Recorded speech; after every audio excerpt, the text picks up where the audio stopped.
Parkinson's will often develop Lewy body as well. They will also develop dementia that resembles Alzheimer's disease. And then there are people with Parkinson's that don't have dementia at all. But depending on who you talk to, Lewy body, it has a higher number than, FTD. If you talk to the researchers in FTD, they're going to say, yeah, they're pretty close. Thank you very much. The other thing that I can tell you is that the physicians are much better at diagnosing what's going on in that person's brain. Better than they were 18 years ago, I can tell you that. Bob? Helen, you and I have talked before about the difference between, my wife will have hallucinations, but then there are delusions. Hallucinations, delusions. Okay. So a hallucination is actually seeing something or hearing something that is actually not there. A delusion is a false belief. Okay? So they'll have a delusion. Somebody with Alzheimer's disease, they may put something away and not be able to find it, and then they'll think that somebody is stealing from them. That's a delusion. Okay? Does that kind of answer your question? Are Lewy bodies normally in the brain, or do they No. grow as they're It's an added feature for some people, unfortunately. And I'm not really sure how Lewy body forms. I'm just the social worker, not the doctor. Okay? Any other questions? Yeah? Do you plan to talk about the medications available, or? I can talk about medication. There are currently 4 drugs on the market that basically work on symptoms and not for everybody. So when I started 18 years ago, Aricept was on the market. The second drug that came on the market was Exelon. And the third one that came on was, and I always forget this one, rivastigmine. So those 3 drugs basically work on symptoms. And they're not very effective. So they don't do anything to slow down the dementia. They don't do any disease modification, none of it. So when I think of those drugs, the Alzheimer drugs, they're all called cholinesterase inhibitors. So we have these little things in our brain, a chemical called acetylcholine. And acetylcholine is very important for helping to make memories and to pass messages from one brain cell to another. And I kind of think of, okay, there's this little Pac-Man type thing that comes along and takes the used acetylcholine and gets rid of it as waste. The drugs that, the cholinesterase inhibitors, what that means is that they slow down the Pac-Man from picking up that acetylcholine so that there's more of it there. So it gives you the illusion that there's actually more acetylcholine in the brain, and person might seem to level off, but they will continue to decline. Okay. A few years after that, there was another drug that was introduced that they give to people that are in the mid to late stages of the disease process. And basically it's also one of the symptom management things, especially for people with behaviors. Sometimes they work. I'm happy to say that there's a lot of research going on in the world. There's a lot of research going on here in London, and they're looking at disease-modifying drugs. So what that means is they're probably not going to be able to cure Alzheimer's disease in our lifetimes. But these disease-modifying drugs If we can slow it down by 5 years, just by 5 years, people will be able to live at their own home and will, in all likelihood, die of something more natural, heart attacks and strokes, right? So yeah, and it reduces the cost of care by millions upon millions of dollars. So just 5 years. So that kind of drug is being worked on right now here in London.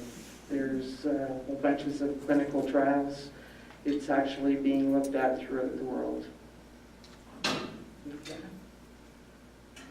Any other questions? I have a question that's sort of related. Can concussion cause Alzheimer's Can you, to accelerate? okay, so we are going to talk about causes, all right? So having a brain injury like a concussion, that's big news now because, they know that there is possibly a correlation between having concussions, multiple concussions, or even possibly just one concussion, depending on the severity of it, actually increases your risk for developing Alzheimer's disease. So all of these young athletes, I think of Sid the Kid, Sid Crosby, he plays hockey. He's been concussed I don't know how many times in the last few years. And basically I just think that, his future doesn't look all that great. Tonight the Super Bowl's on, and I think about those guys that are, constantly banging their heads. So there's a lot around concussions and stuff that they're looking at, lots of research. There's a facility up at Western that looks at concussions specifically in athletes. So, Eric Lindros has been very helpful. yeah, the Eric Lindros, he had a lot of concussions as well. But yeah.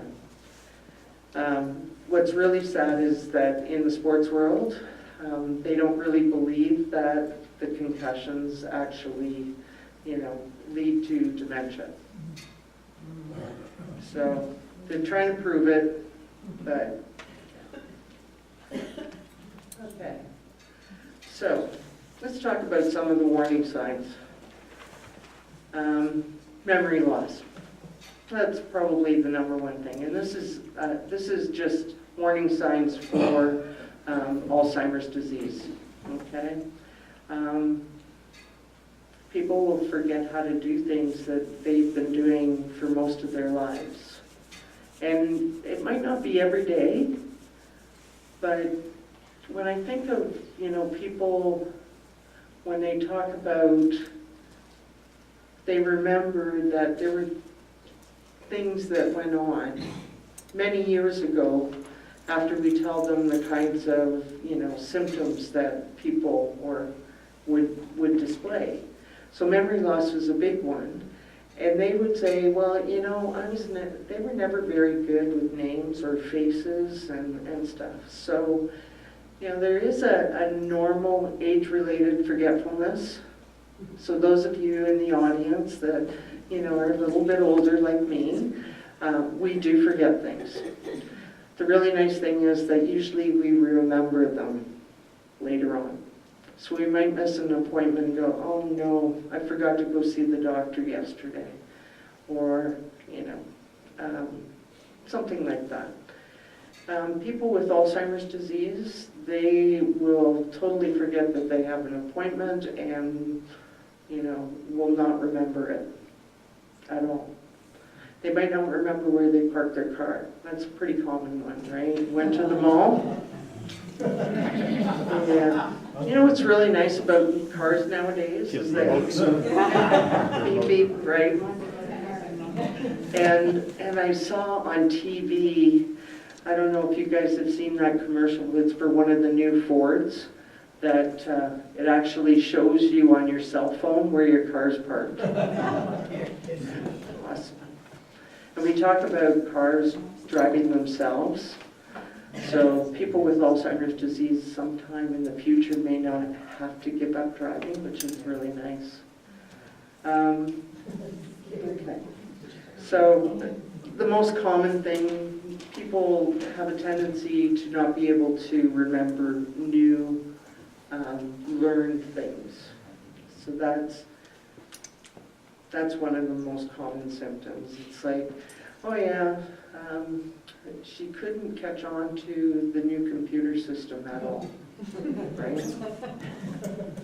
That might be me next week, I don't know. So we talk about problems in language and stuff, so forgetting words, right? Like, what is this? One of the interesting things that people like J.B. Orange, who is a speech-language pathologist that we do lots of work and research with, he and colleagues throughout the world have noticed that people with Alzheimer's disease forget nouns. All right.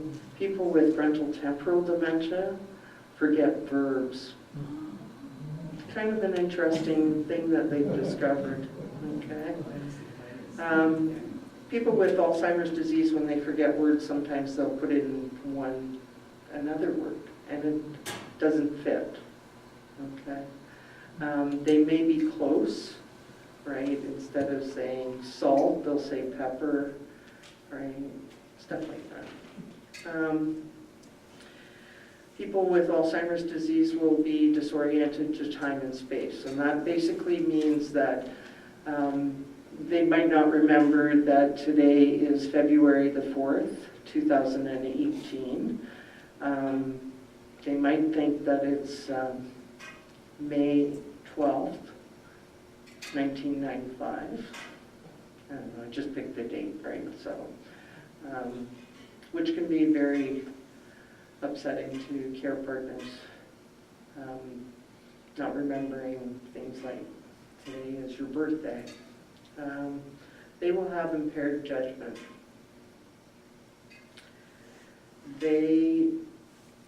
Even though people will say, we're worried about you, they'll go, there's nothing wrong with me. And the most common thing that I hear, it's like, what do you expect? I'm 80 years old, of course I'm going to forget.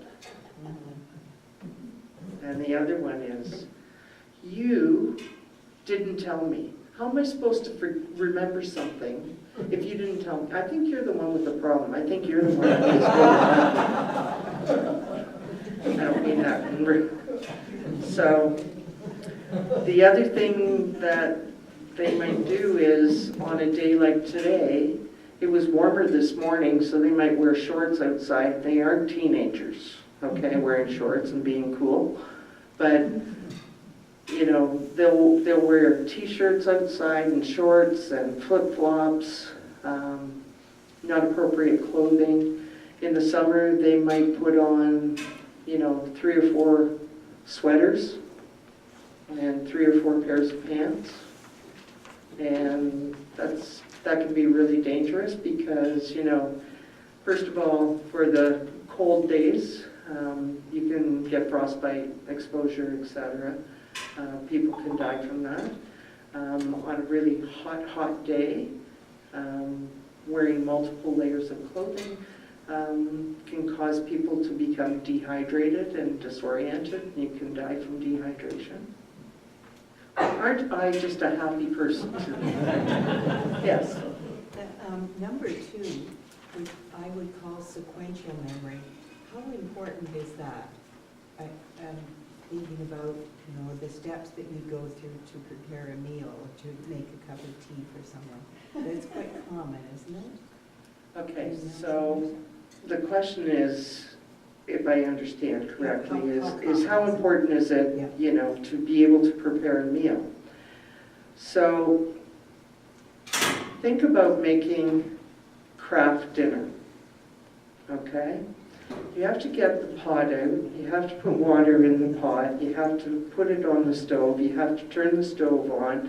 When the water's boiling, you actually have to open up the box, put the macaroni in without dropping the cheese in the boiling water. You have to time it for so long so that you don't undercook it or overcook it. Then you have to mix up the cheese sauce, right? Following instructions and stuff. And then you want to have that come out at the same time that everybody's coming over for craft dinner. I almost said crap dinner. I apologize for that. But, you know, basically there's multiple steps, and if people don't remember the multiple steps, that's a pretty good indicator. Things like getting dressed, putting things on in the right order. You know, you don't want to have the Madonna look where you're putting your underwear on the outside over your pants and stuff like that. So, yeah, those are pretty common. Yeah. Sequencing. Sequencing, yeah. Thanks. Okay. And being able to put together stuff to end up at an end point. So cooking Thanksgiving or Christmas dinner or something like that, you've got multiple things going on. And this is where people notice an awful lot is that, you know, people forget to take turkey out of the freezer. They pop it in the oven, leave it there for a couple of hours, and then take it out, and it's frozen still in the middle. The mashed potatoes are very watery, those sorts of things. We just went by Windermere on the Mount, and there were 3 fire trucks that went in, and I bet somebody was cooking and blew it. Forgot somebody, forgot to, that they were cooking and stuff. That happens quite often.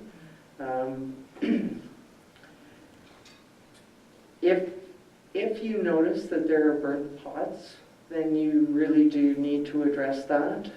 People shouldn't be cooking because they're at risk of hurting themselves. And if they live in a place where there's other people living, like an apartment building, they are at risk of hurting other people. So if they start a fire, they might not know what to do. Okay? I don't want to think about those things, but they are reality, unfortunately.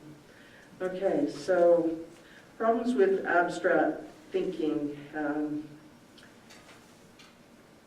Okay, money is the most abstract idea that we have. So you have to kind of think of, you know, the banks don't have millions upon millions of dollars there. But you make a transaction and, yeah, somehow your bill gets paid, you know, yeah, it's pretty abstract, right? So those kinds of things get impaired with Alzheimer's disease. Misplacing things. Okay, so this is pretty common. People, you know, put something down and they forget that it's there. And then they think somebody's stealing it. And so they come across it and they find a new hiding spot and they forget where to hid that, right? And basically that can go on and on and on and on. Yeah, they'll put things in weird places. So I almost have put the coffee cream in the cupboard and the coffee pot in the fridge. But, you know, that's just once. I was really tired that morning, but no. People with Alzheimer's disease will do stuff like that. They will put things in weird places, or they can't find things that have always been there.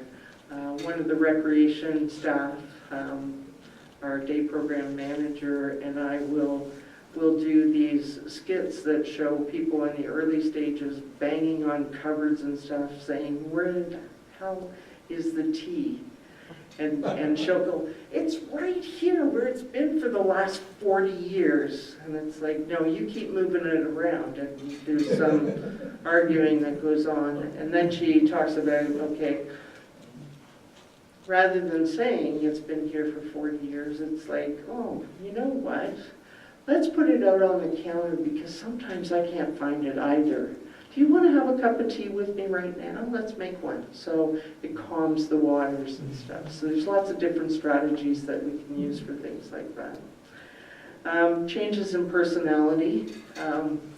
People can, I would say with Alzheimer's disease, that people's core personality becomes enhanced.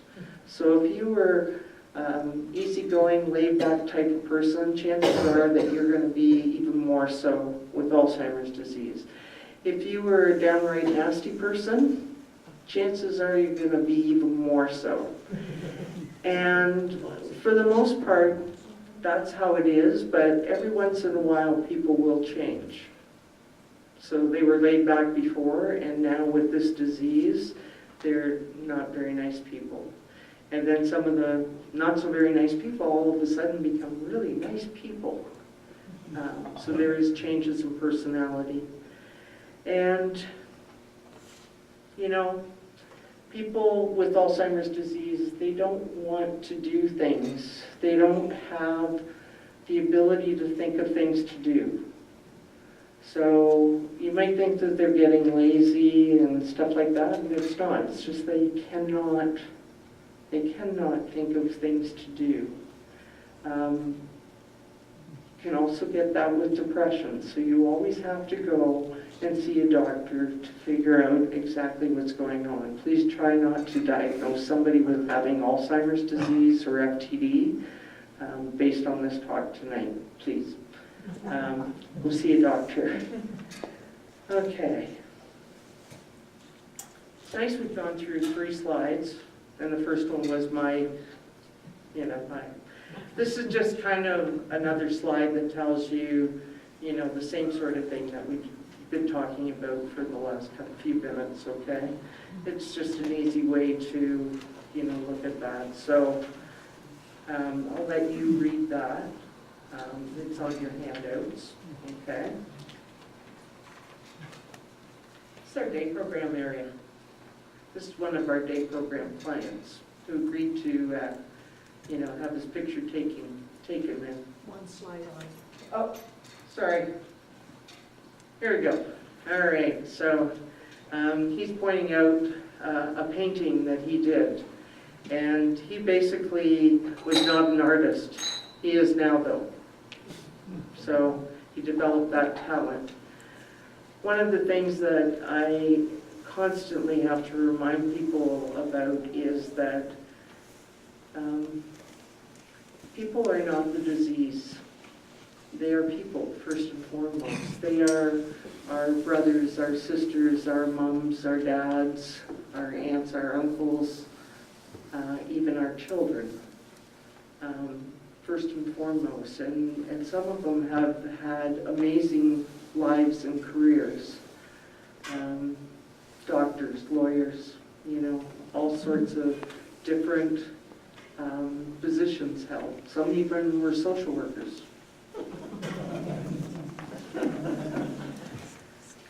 The one thing that my colleagues and I do say is, when you've met one person with dementia, you've only met one person with dementia. Everybody's different. We're all wired differently. So, no 2 people are going to be exactly the same. The only common symptom that people with Alzheimer's disease have is memory loss. That's it. Everything else, incontinence, wandering, any of those things, they might or might not have those things. Everybody is absolutely different, okay? So I thought